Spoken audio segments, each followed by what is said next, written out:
Muy buenas noches, esperamos todos se encuentren muy bien.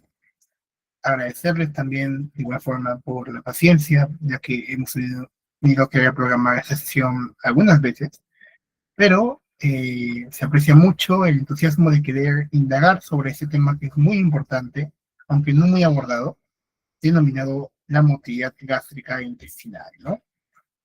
Queremos agradecer también a la Sociedad Científica de Estudiantes de Medicina de San Juan Bautista por permitirnos conectarnos con una gran ponente que hoy día nos va a presentar un tema demasiado importante.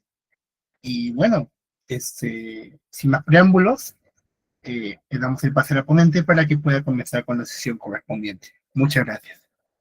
Hola, ¿qué tal? Muy buenas noches. Muchas gracias por la presentación. Chicos, ¿qué tal? Muy buenas noches. Gracias también por su tiempo. El día de hoy vamos a detallar un tema muy interesante de fisiología de la masticación y deglución, ¿ok? Ahorita también voy a compartir pantalla. Un minutito. Listo, ya se debe visualizar. Compartir, ok. Bueno, gracias nuevamente por la invitación. Discúlpenme, el día de ayer tuve sesión de parciales y la verdad es que llegué con las justas a casa, también tenía examen de idiomas y el tema del tráfico ha sido terrible. Pero gracias también por su confianza. Y, ay, ¿qué dice? No, no, Sí, me equivocamos de nombre. no te preocupes. Sí, justamente también hablé con Carito y me dijo que era de masticación y deglución, pero ahí estamos, no te preocupes. Este tema, de hecho, anteriormente ya lo habíamos desarrollado junto a la misma sociedad y bueno, estamos creciendo colectivamente, así que el día de hoy vamos a centrarnos en reforzar conocimientos básicos.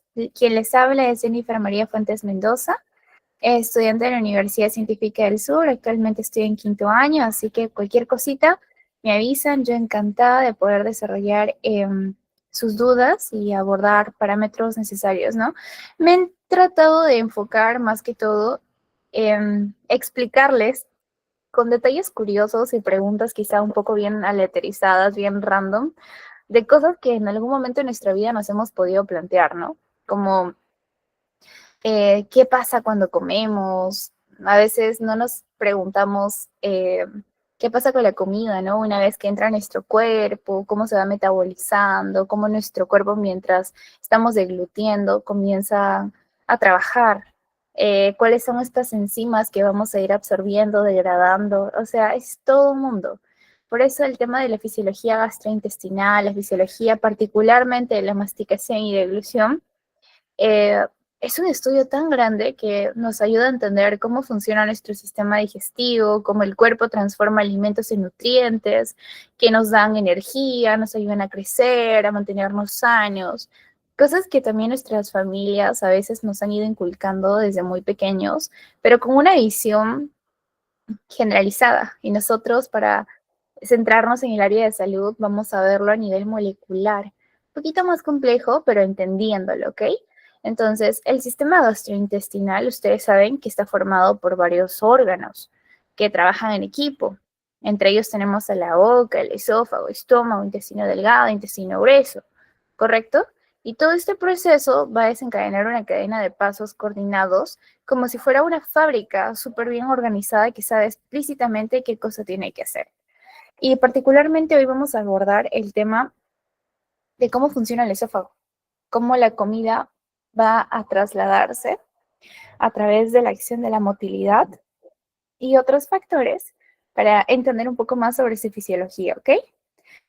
Bueno, eh, a continuación vamos a dar inicio con la sesión. También aquí les adjunto algunos slides para demostrarles también el compromiso que tengo con la formación continua, que personalmente también los trato de incentivar y pues compartir colectivamente. Si alguien desea hacer alguna colaboración, ya sea en investigación, en sesiones de estudio, pueden contar conmigo. Personalmente esto me ayuda también a entender y compartimos, intercambiamos conocimientos. Así que nada, ahí les dejo mi info. Y pues nada, ahí vamos a informarnos un poquito. Ah, por cierto, la info también la extraje de las capacitaciones que obtuve en el Congreso Internacional de Cirugía. Fue muy interesante, la verdad, la visión, más que todo funcional que tienen de ello, ¿ok? Y también para mí es súper importante, antes de empezar con lo más teórico, hacer una pequeña pausa para romper el hielo. Así que Me gustaría hacerles una pregunta, ¿cómo se encuentran el día de hoy según la escala Chihuahua? Es más que todo para entender un poquito su humor, cómo se encuentran ahorita, su estado de ánimo, no sé. Por ejemplo, yo ahorita me encuentro como el número 6 porque he visto demasiadas noticias sobre el tema del paro y me ha dado muchísima, muchísima pena, la verdad, en relación a la situación y pues sé que estamos atravesando diversas escenas bastante delicadas, ¿no? Y pues nada, quisiera ver cómo están ustedes el día de hoy, hasta ahorita, quizá que deseen compartirnos. Estos espacios también son interesantes para poder hacer networking y es una habilidad que tenemos que ir desarrollando como futuros profesionales sanitarios, ¿ok? Ya sea en investigación y entre otras áreas. A ver, ¿qué nos dice Sebastián? Eh, Abril, Marjorie, Mabel, Angélica, Lady, Mayra, Josma, ajá, Miguel, Coral, Gardira, perdóname, es que la letra está bien chiquita. Carolina. Hola, Rubí, ¿cómo estás? ¿Qué nos dicen por ahí? Miguel nos dice 3. Ahí nuestro querido moderador nos dijo 3. Ay, qué lindo, chicos. Me alegra que estén felices. Abril nos dice el número 7. Ok, estamos bien, entonces. Me alegro un montón. Ya, chicos, entonces, si alguien más desea compartirnos, aquí está la escala. Cualquier cosita yo los voy a ir leyendo. Ahora sí, vamos a dar inicio con la sesión. La evolución de la fisiología gastrointestinal. Esto es una conceptualización básica.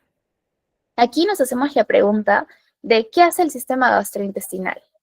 Aquí tenemos un flujograma, bueno, un flujograma no, sino un camino que realmente nos va a enseñar las diversas descripciones a lo largo de la historia que nos han ido entendiendo, nos han ido ayudando a entender básicamente cómo ha ido trascendiendo la conceptualización de lo básico a lo más molecular.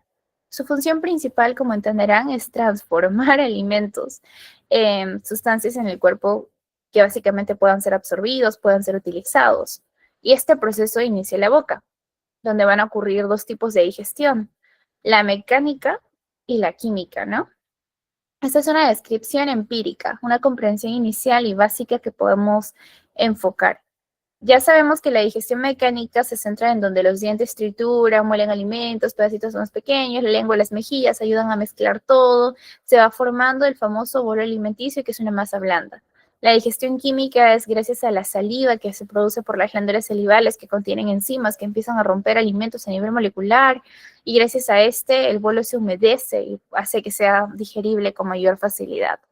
Por eso siempre se dice, ¿no? Mastica bien la comida, porque la digestión empieza en la boca, no en el estómago. Y todo lo que les estoy mencionando, pues van a ver que ha ido trascendiendo a lo largo de. Esa era una descripción empírica funcional.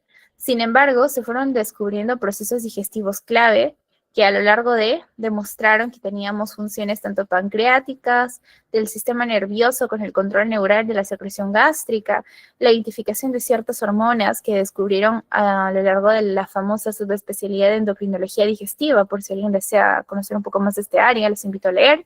Y por último, eso nos dio a entender un poco más el enfoque de la comprensión molecular, donde el conocimiento ya era más avanzado. Y aquí vamos a ver que van a intervenir principalmente 3 moléculas de las cuales van a ser bastante tocadas el día de hoy. A la cabeza, la famosa tialina. ¿Alguien en el chat sabe qué significa tialina o ha escuchado sobre ello? Se escribe así, miren, tialina. Es bien famosa. La amilasa salival, ¿ok? Ya sé, usualmente se la conoce como la otra terminología, es una palabra que quería compartir con ustedes, que de hecho lo aprendí el día de hoy. Pero bueno, la tialina o la famosa amilasa salival es una enzima que va a romper los famosos almidones, ¿ok? Que son carbohidratos que los podemos extraer del pan, papas, arroz. Son carbohidratos complejos, la verdad. Y estos almidones se convierten más que todo en azúcares más simples llamados maltosa, y pues así la digestión de los carbohidratos empieza en la boca, en el intestino y se explica un poquito más a detalle, ¿no? Pero bueno, ese no es tanto el tema del día de hoy. Entonces, como entenderán, chicos, tenemos muchísimas cosas importantes que estamos abordando a continuación. Desde la ingestión de alimentos, que se supone que es un acto cotidiano, pero tiene componentes neurofisiológicamente complejos que requieren una coordinación tanto temporal como espacial. ¿Y de qué comprende ello? Necesitamos la coordinación de nuestros músculos múltiples, como también esfínteres, que van a interactuar constantemente en el proceso. ¿Qué pasa si alguno de estos falla? Si alguno de estos falla en cualquiera de sus componentes, origina algún trastorno o problema. ¿Como cuáles? De los más típicos tenemos a la famosa disfagia, entre otras patologías que se puedan manifestar, ¿no? Como por ejemplo la aspiración, o sea, no sé si han escuchado se me fue. Bueno, cuando la aspiración bronquial, creo que se le dice. Bueno, ahorita que me recuerde el término adecuadamente, se los menciono. Entonces, tenemos otros factores como trastornos de motilidad esofágica que pueden condicionar incluso una morbilidad significativa.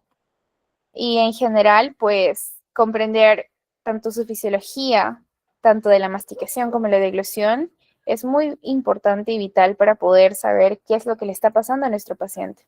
¿Ok? Aquí lo que les estoy compartiendo a continuación es un breve resumen de la masticación y cómo inicia, quiénes son los que intervienen, en qué consiste el proceso. La masticación es un proceso integrado que permite la ingestión segura, eficiente de alimentos y líquidos que va acompañado de la deglución. Abarcan fases voluntarias, la oral, que es una fase voluntaria, y reflejas, que vienen a ser la faringea y la esofágica. Estas están bastante coordinadas por circuitos que no vienen incluso de un reflejo muscular, o sea, son cosas ya del tronco encefálico que ascienden por vías corticales, que comprenden el sistema nervioso entérico, algunos le dicen hiloentérico también, y la adecuada interacción entre la fuerza masticatoria que pueden ver en la imagen, formando, miren, el bolo que va a tener que pasar por la epiglotis y luego descender por el esófago, es un procedimiento muy, muy importante, que de hecho requiere de ciertas características. La elevación giolaringia, perdón, la relajación del esfínter esofágico superior, por ejemplo, ¿no? La peristalsis esofágica, que es necesaria para evitar aspiración o reflujo, es decir, que en vez de que se vaya por la faringe, vaya por la tráquea, que eso es horrible, la verdad, y puede darse en ciertos casos, o que literalmente la comida regrese y lo tengamos que expulsar, que de hecho también es un mecanismo frecuente y hay que tener mucho cuidado, pero nuestro cuerpo es tan sabio, anatómicamente funcional, con mecanismos neuromotores, con un control central, tanto también como periférico, que nos ayuda a entender si algo está mal en alguno de estos componentes y nos ayuda a encontrar ciertas implicancias clínicas y diagnósticas, como entenderán.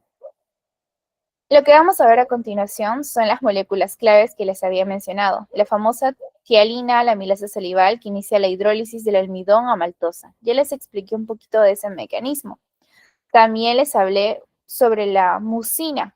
La mucina, para ahondar un poco más en ello, es una sustancia viscosa que lubrica el bolo alimenticio, como les dije. Y gracias a ella, ¿qué podemos hacer? Podemos tragar o hacer que la comida del bolo, pues en este caso, tras ser triturada, pueda descender por ciertas estructuras anatómicas que son funcionales, sin que los alimentos raspen o irriten la garganta. También el epitelio del esófago es muy particular, ya lo vamos a ver más adelante, si es que tenemos tiempo, la verdad, porque más que todo lo estamos enfocando en fisio.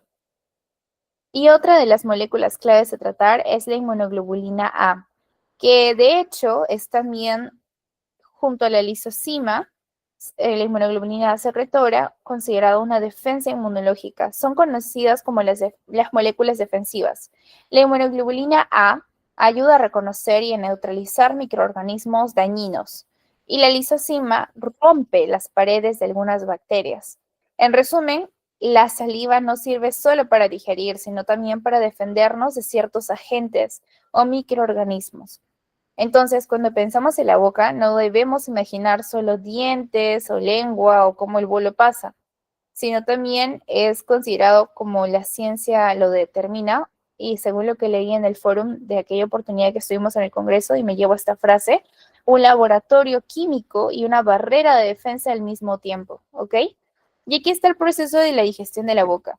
Desde que ingerimos los alimentos que van a entrar por la boca, se van fragmentando a través de la digestión mecánica, se mezclan con ciertas moléculas como la amilasa salival, la mucina, la inmunoglobulina A, secretora, con la lisozima que nos ayuda más que todo a hacer factores de defensa inmunológica, evitando que pues obviamente afrontemos ciertas enfermedades que podamos tener en algún momento alguna exposición. Luego, pues esto se va a ir regulando parasimpáticamente porque el sistema parasimpático estimula la secreción salival y al final también tenemos, por ende, una contraparte que es la regulación simpática, donde el sistema simpático disminuye la secreción salival, ¿no? Una vez ya el bolo pasa. Y esto es un proceso continuo, ¿ok? Es súper interesante ello. Por otro lado, tenemos el transporte, el proceso de transporte de alimentos del esófago. Primero tenemos que abordar un poco la anatomía del esófago para entender ello. Y es muy importante conocer ciertos parámetros que en este caso son importantes dentro de la fase oral, la famosa introducción del proceso de la masticación y la formación del bolo. En la anatomía y la biomecánica del estudio de la masticación en la fase oral, intervienen ciertos músculos principales. Entre ellos, no los puse aquí en esta lámina porque aquí quería enfocar más que todo el esófago y la tráquea donde podía pasar el bolo, a veces para aspirarse hay que tener mucho cuidado, y algunos esfínteres, ¿no? Las medidas, por ejemplo, a nivel de qué vértebras está ubicado, a mediados de T2 hasta T10, por ejemplo, ¿no? Y ciertos componentes que están locales o periféricos a esta estructura, ¿no? Su medida de 25 a 23 centímetros, dependiendo también de la anatomía de cada paciente. Pero bueno, en la masticación intervienen ciertos músculos, como el macetero, el temporal, los pterigoideos medial, lateral, los músculos de la lengua, el genioglosio, el diaglosio, que participan en la manipulación y propulsión. Por ende, también hay que evaluar cómo vamos a ingerir, está en el proceso de la masticación que les mencioné, la articulación temporomandibular, con la sensibilidad periodontal que influyen en la modulación de la fuerza masticatoria. Digamos que soy muy sensible, entonces no voy a poder morder bien, no voy a poder triturar y pues el bolo obviamente no se va a formar adecuadamente. Voy a requerir de más enzimas y esto pues puede perjudicar también al tránsito de la comida, ¿no? O del bolo a través del esófago, entre otras estructuras. Por ende, en la fase de masticación también hay un control neural, como los generadores del patrón central, los famosos Central Pattern Generators, que es el famoso CPG, que están ubicados en el tronco encefálico, modulados por las aferencias trigeminales del quinto par, ¿no? Que también generan sensores tanto orales, con control cortical, más que todo por el tema de la voluntad y la adaptación de la textura de la comida, que es súper importante. Y para el tema de lo que les mencionaba sobre la sensibilidad periodontal, tenemos a los receptores periodontales y los mecanorreceptores de la lengua, que van a ajustar la fuerza y la duración del cierre dental. Todo esto se analiza en la fase oral, que es una de las primeras en la masticación. Su función básicamente es para que se fragmente mecánicamente y se mezcle con la saliva, formando un bolo cohesivo, con propiedades viscosas, cohesivas, blandas, apropiadas para que pueda pasar después del esófago por el tránsito faríngeo también, ¿no? Y la saliva, pues es muy importante, como ya les mencioné, para el tema de la lubricación y el control también del pH. Y básicamente cuando ya hemos pasado por la fase oral, ahora atravesamos a la fase faríngea. Acá hay un proceso de transporte de alimentos del esófago. Ya pasamos por el tema de la deglución, vimos el reflejo automático, les expliqué que eso es las aferencias del trigémino, ya vimos las contracciones de los principales músculos, que son aproximadamente unos 7 que les he mencionado, la regulación del plexo hemientérico. Bueno, aquí más que todo es para regular la contracción muscular, así que va de la mano. La liberación de acetilcolina para estimular también la contracción muscular, también van de la mano. La liberación del óxido nítrico y los famosos BIP, que relajan el esfínter esofágico inferior, ¿no? Para que el tránsito del bolo una vez vaya descendiendo por el peristaltismo constante, y ahorita les voy a explicar eso que es súper importante. la famosa peristalsis y el cierre antirreflujo del esófago, que es la tercera fase, es súper importante para el proceso de masticación y deglución. Ya hablamos del proceso de masticación, que es la fase oral. Ya se formó mi bolo. ¿Qué sigue? Mi fase faríngea, que es el paso seguro del bolo. Este es un paso súper corto, pero tan importante, chicos, porque aquí esencialmente ya es involuntario. Nosotros ya no lo podemos controlar. Se desencadena cuando el bolo alcanza puntos sensibles de la orofaringe, los famosos pilares amigdalianos, que se ubican en la parte posterior de la lengua y se activa en un patrón motor coordinado con nuestro centro de deglución, que de hecho son activados a mediados del bulbo, donde está el núcleo del tracto solitario, ¿no? Y el famoso núcleo ambiguo, principalmente. Y aquí ya se da la famosa secuencia motora, ¿no? Con la liberación de acetilcolina, ya es algo más involuntario. Se cierra el velo faríngeo para evitar regurgitación nasal, se eleva y se proyecta de manera anterior al yoides y la laringe, generando que hay una protección de la vía aérea, porque pues no queremos que se vaya por la tráquea, y hay una apertura mecánica del famoso esfínter esofágico superior, que realmente se dice que no existe, que es algo aparente, pero se sabe que es importante para su cierre, ¿no? Por el tema del peristaltismo. Además, se cierra la glotis mediante la aproximación de la aritenoides, por supuesto, y el descenso de la epiglotis, ¿no? Aquí, ya una vez tengamos todo esto cerrado, se contrae progresivamente la faringe de arriba hacia abajo, de arriba hacia abajo, que gracias a los constrictores faringeos que van a desplazar el bolo hacia el esófago. Y aquí, pues, se va a tener que relajar el esfínter esofágico superior, el famoso cricofaringeo, que se va a sincronizar con la presión intrabólica, porque el bolo va a estar dentro de esta estructura, lógico el término, y la tracción gioflaringea, para permitir la entrada del bolo al esófago. Un tránsito bastante corto, la verdad. Y recuerden que no solo es una relajación pasiva del esfínter, o sea, no es tan sencillo, porque la apertura es producto de la relajación de múltiples músculos, como el cricofaringeo, más la fuerza mecánica de elevación antero-inferior del yoides y la laringe. Si estos no se llegan a elevar, el bolo no puede pasar, el esfínter no se va a relajar y además todo esto tiene que estar combinado con la gradiente de presión que tiene que ser creado por la fuerza de la contracción faríngea y la estructura del bolo. Entonces, ¿cuáles son las probabilidades de un atragantamiento? Son bastante altas, como pueden ver, porque implica muchísimos mecanismos involuntarios que encima nuestro cuerpo tiene que ser tan sabio para hacer todo esto. Y ahora pasamos a la última fase, la fase esofágica. Bueno, esto es ya básicamente el cierre. En la fase esofágica, aquí tenemos a la famosa peristalsis, ¿no? Con el famoso cierre antirreflujo para que la comida no regrese. Porque sí, chicos, pese a todo el gran esfuerzo que han hecho nuestros músculos, las enzimas, nuestro sistema nervioso mieloentérico, el parasimpático, el simpático y otras estructuras mencionadas, aún puede ser en vano y regresar todo, como toda la vida. Entonces hay que tener mucho cuidado.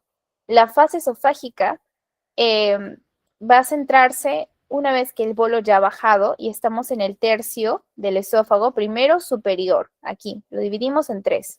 En el tercio superior tenemos el músculo estriado, que tiene un control motor directo por el núcleo ambiguo y el nervio vago, que van a estar laterales a este.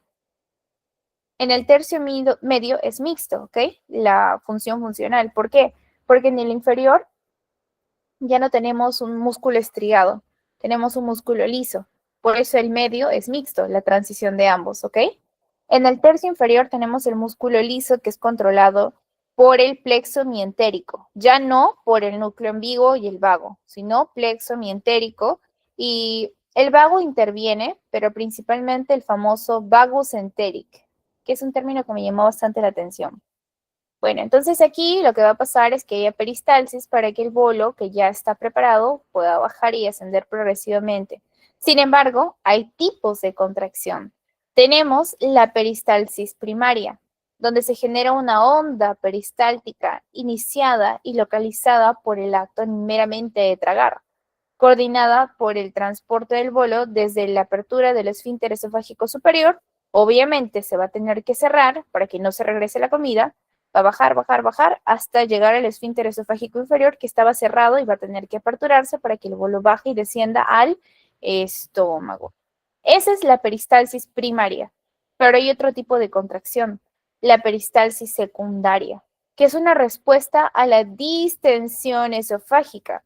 Por ejemplo, hay restos que no está ligada a un nuevo acto de deglución. O sea, no quiere decir que porque estoy comiendo más se va a volver a abrir este esfínter, ¿no? Sino sirve para despejar la luz esofágica. Esa es la peristalsis secundaria.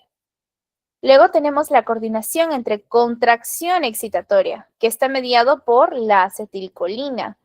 Y también tenemos contracción inhibitoria, que está mediado por el óxido nítrico y el famoso péptido intestinal vasoactivo, que permite la progresión ordenada de las ondas peristálticas. Son los mediadores de apertura, contracción excitatoria, y cierre, contracción inhibitoria. Sobre el esfínter esofágico inferior, mantiene siempre un tono constante para prevenir reflujo. Es decir, que los líquidos del estómago, por ejemplo, el ácido clorhídrico, entre otros ácidos, asciendan y disrumpan el tejido tan sensible que tenemos en el esófago, que no está protegido por la famosa mucosa gástrica que tenemos, ¿no? Así que estos líquidos son súper nocivos, dañinos, perdón, son dañinos para el tejido que tenemos aquí.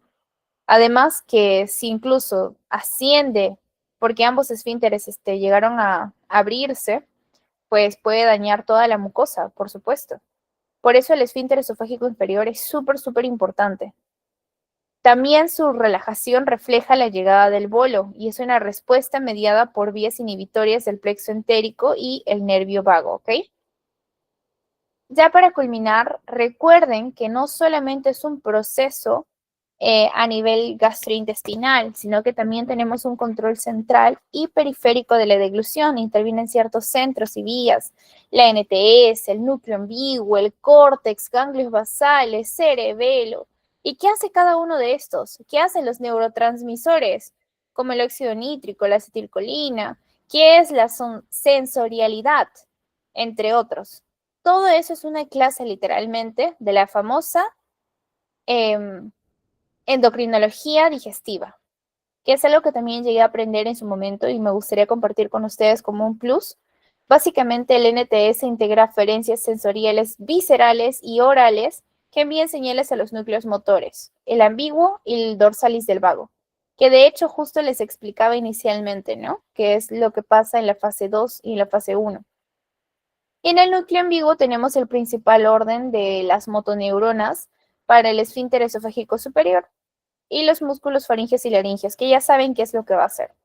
Luego está el córtex, los ganglios basales y el cerebelo, que modulan el proceso de apertura del esfínter esofágico inferior de manera voluntaria y la adaptación post-lesión, que permiten ajustes en acciones como comer bocados más grandes, ¿no? O líquidos rápidos, adaptarse a esos cambios bruscos. Por eso estas estructuras son muy importantes. La sensorialidad que les mencioné son más que todo mediados por los famosos receptores táctiles, los quimosensoriales orofaringios, en la lengua, los pilares, la faringe. Esos son los quimosensoriales. Y los mecanorreceptores están mediados principalmente en el esófago, que inician y refinan nuestra respuesta refleja, ¿no? Entonces, chicos, el proceso de digestión también es súper importante a nivel del estómago. Eso lo vamos a ver en otra clase, pero igual quería mostrarles que todo en definitiva es súper importante porque miren, aquí está la famosa apertura del esfínter esofágico inferior, ¿no? Que va a permitir la caída y el descenso del bolo hasta que discurra y pase por todo el tracto gastrointestinal que va a tener que ser metabolizado por diversas hormonas, targets y entre otros factores que van a influir en relación a lo mencionado. En definitiva, hay una interacción biomecánica y física con presiones intrabolus que luego van a cambiar de nombre una vez pues se vean afectados por el tránsito de las fuerzas generadas de estos múltiples músculos y las sustancias que van a tener que intervenir en definitiva con ello, ¿no? Y ya pues chicos, eso es básicamente todo sobre la sesión del día de hoy. Espero hayan sido de su agrado y si tienen dudas me avisan por favor. Espérense, como dato curioso, tenemos ciertos trastornos que les mencioné y hay que correlacionarlos fisiopatológicamente para que se acuerden y nunca se olviden. Tenemos la disfagia orofaringia, que es de origen neurogénico. Cuando el paciente ya tuvo, por ejemplo, un ACV previo, Parkinson, esclerosis lateral amiotrófica, miopatías, una falla de coordinación vulvar, una disminución o elevación hilofaringia o cierre glútico abrupto, se puede generar esta disfagia orofaringia de origen neurogénico. La famosa acalasia, que literalmente el esófago tiene una dimensión pero abismal en relación a diámetro. Es la pérdida básicamente de las neuronas inhibitorias del plexo mientérico porque hay una falta de relajación del esfínter esofágico inferior y una ausencia de peristalsis en el tercio liso, o sea, hablamos de la parte inferior, ¿no? El tercio más que todo inferior de la parte baja. Otro trastorno típico es el trastorno de hipomotilidad y los famosos espasmos, donde hay una peristalsis no primaria, no secundaria, sino disfuncional, o también conocida como las ondas simultáneas anómalas que causan disfagia torácica y dolor constante. Y luego está el reflujo gastroesofágico, que es súper típico, que tiene una relación entre la incompetencia del esfínter esofágico inferior, porque no se cierra adecuadamente, o su cierre no es tan 100% certero o total, que hace que pues los flujos del contenido gástrico de la cavidad gástrica puedan ascender.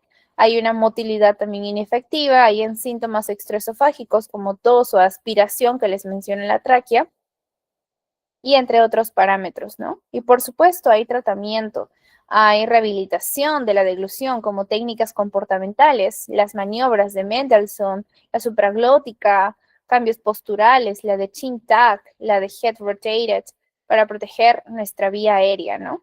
También hay ejercicios de fortalecimiento como shaker, ejercicios de la lengua, terapia dirigida a mejorar la elevación hilofaringia, hiolaringia. También hay modificación para reducir el riesgo de aspiración como protocolos de consistencia progresiva, asociados principalmente a los cambios posturales de chin tuck o los de head rotated, que son los que les mencionaba inicialmente. También hay un enfoque farmacológico. Usualmente usan nitratos o bloqueadores canales de calcio. Sin embargo, hay que tener un uso limitado por los efectos secundarios para relajar el esfínter esofágico inferior. Los procedimientos invasivos, ¿no? Los endoscópicos, quirúrgicos también. Quirúrgicos creo que le dicen, no me acuerdo muy bien, pero sé que los endoscópicos, como la inyección de toxina botulínica temporal, o la dilatación neumática, la miotomía de Heller o el POEM para la calasia, son procedimientos que también se hacen para tratar estos trastornos que les menciono. Para temas de antirreflujo pueden usar IVPs para, pues, más que todo, protección de mucosa. Medidas dietéticas, algunos ya en casos súper severos, una cirugía antirreflujo y así, ¿no? Y pues nada, chicos, espero realmente que nunca se olviden que la masticación y la deglución son procesos multicomponentes, su laboratorio químico que les menciono, donde hay muchísimos circuitos que interaccionan y coexisten de manera central como periférica, que definitivamente están estrechamente coordinados, que hay un tránsito que vele, que sea seguro para nuestro cuerpo del bolo, ¿no? Dependiendo de muchísimos factores físico-químicos, con una sincronía fina, con la formación oral adecuada, con un reflejo faríngeo eficaz, con la apertura precisa incluso del esfínter esofágico superior y pues también evidentemente el inferior. Y así, chicos, entonces nada, espero que haya sido de su agrado. Si tienen preguntas, quedo atenta y que tengan bonita noche. Gracias siempre por esperarme su tiempo. Ok. Ay, qué linda, gracias, Lady. Muchísimas gracias, Mayra. Gracias, Nayeli. Muchas gracias, Jennifer. Gracias, Lo has sido gracias, excelente. Sebastián. Nos ha encantado. Y queríamos decirte que no te preocupes, que de hecho, así como le dijimos a Carolina, son cosas que pasan, a veces el tema del tiempo, o surge algo inesperado. Y por nuestra parte, todo bien, no pasa nada. Más bien, gracias por el tiempo y por esa bonita presentación, bien interactiva, que estoy seguro que a muchos nos ha encantado.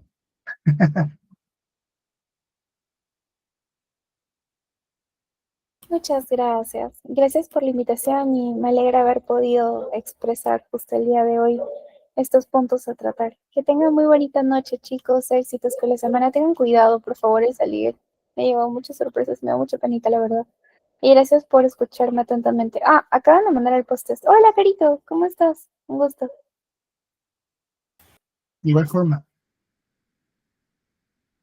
Nos vemos. Muchas gracias. Hasta luego. hasta luego.